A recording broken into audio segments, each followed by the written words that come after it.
Can you tell us a little bit more about the thinking behind opening this facility in Vietnam for Pandora? Yeah, so there are two reasons why we are expanding our capacity. One is obviously our long-range plan suggests that, we will need more capacity going forward. The second one is also a little bit to diversify our production risks because we have historically been only present in Thailand. We did a big global piece of work where we actually looked at 27 countries. We used 13 different variables when we were trying to figure out where to go next. And in the end, we had two main contenders. One was actually to put another plant up in Thailand, and the other one was Vietnam. So those were kind of the two main options. And given a little bit of diversification need we had, Vietnam was a good option. One of the important aspects of coming to Vietnam is obviously access to craftspeople, trained craftspeople. The other aspect is that we are working with authorities and governments that are let's say, friendly to corporates. And then the third very important piece, obviously, is that there is an infrastructure in terms of logistics that make it easy for us to export products, both in and out of Vietnam. So those were the key factors why we ended up here.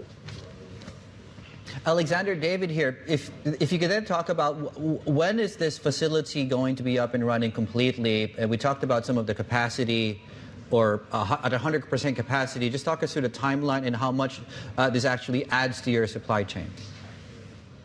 So today, with the existing supply chain, we have capacity, including our partners, to produce roughly 130 million pieces. This plant, when it's up and running, it's going to be adding something like 60 million pieces. So it's a 50% increase in capacity. Today, as you mentioned in the intro, we have the groundbreaking ceremony here in a couple of hours. And from here, it's going to take until the beginnings of 2026 before the first pieces are going to come out of this facility. Can you give us maybe just the scope of this investment into Vietnam? How large is this investment for you, Alexander? And are there plans to even set up a manufacturing sort of facility in the country or elsewhere now? So I think, if I'm not mistaken, that it's probably the biggest capex investment that the company has undertaken. So we're going to invest $150 million in setting up this facility, which eventually will employ something like 7,000 people here in the Ho Chi Minh area.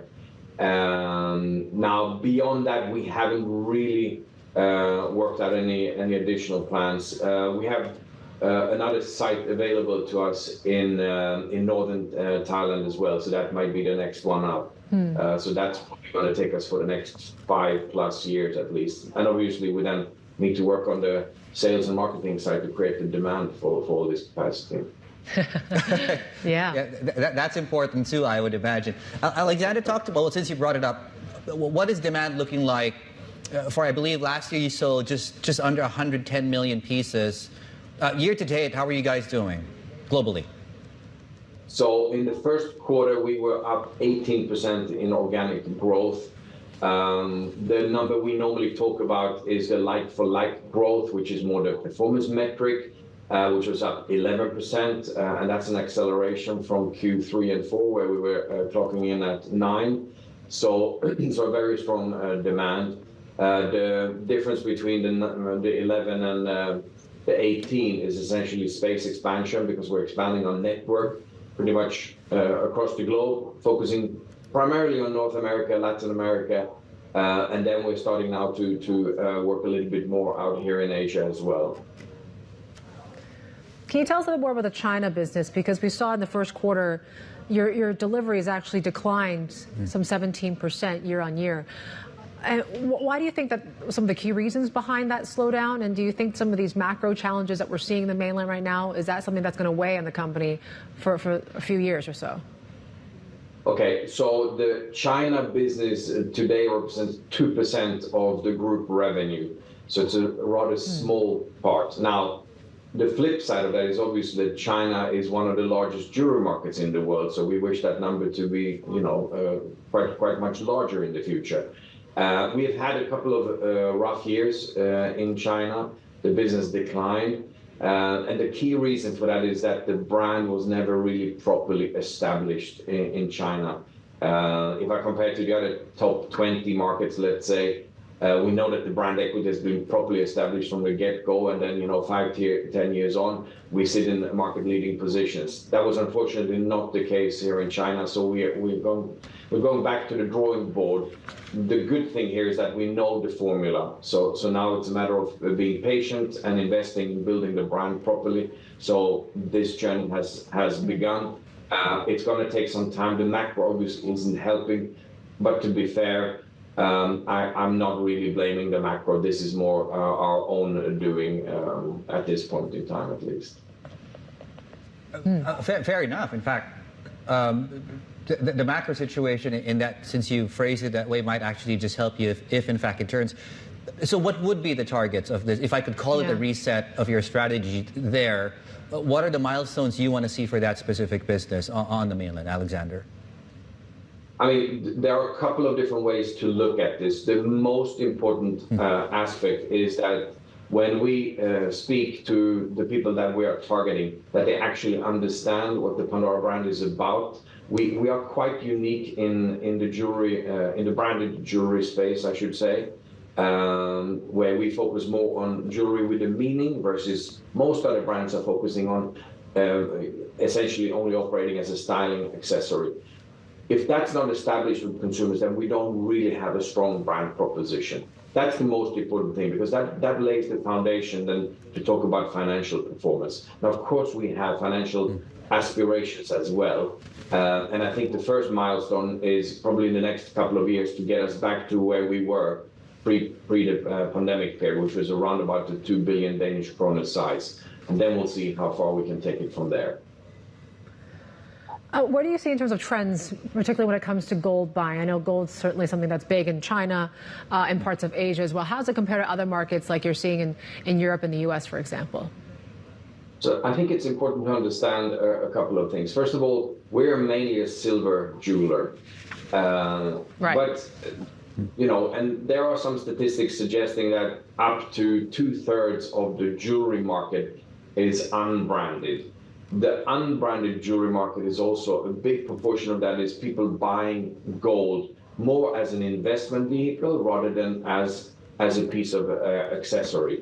So therefore, we don't really track that kind of more commoditized side of the jewelry side. It's interesting, actually, that the jewelry market is the last of, let's call it, the luxury categories that has such a big proportion of unbranded revenue. So we don't really track that. We are more kind of trying to build the brand and induce interesting aspects of the brand. And therefore, I'm not so much into the kind of commodity side of neither silver nor gold, to be honest. Mm-hmm. Okay, well, talk to us then about lab-grown diamonds. And certainly the reason first I was, when my producers were talking about that, for a while I was like, was that a joke? But then since you brought it up this way, that we need to sort of distinguish the difference between jewelry for investment and, say, jewelry for fashion, for example. Yeah. What role do lab-grown diamonds play? And actually, how do you make a diamond in the lab? Okay, this is a very interesting topic. So the first thing to establish is that a diamond is a diamond or it's not. There is no such thing as a fake diamond. A lab-grown diamond is just a different way to get to a diamond. So the end product is 100% carbon. Therefore, that's why I say it's defined by its atomic structure. So either it's a diamond or it's not. There are three main ways to get to a diamond. One is to dig it up from the ground where it's been under high temperature and high pressure for a long time. The other one is essentially mimicking that in a lab, so applying high pressure and high temperature. And then the third method, which is where most of the consumer diamonds come from, is a method which, in its layman's term, is essentially you put in a speck of a diamond into a, let's say, refined microwave oven, and then use microwaves, and then you pump in carbon gas, and then essentially builds up a carbon structure, which is the exact same as a diamond.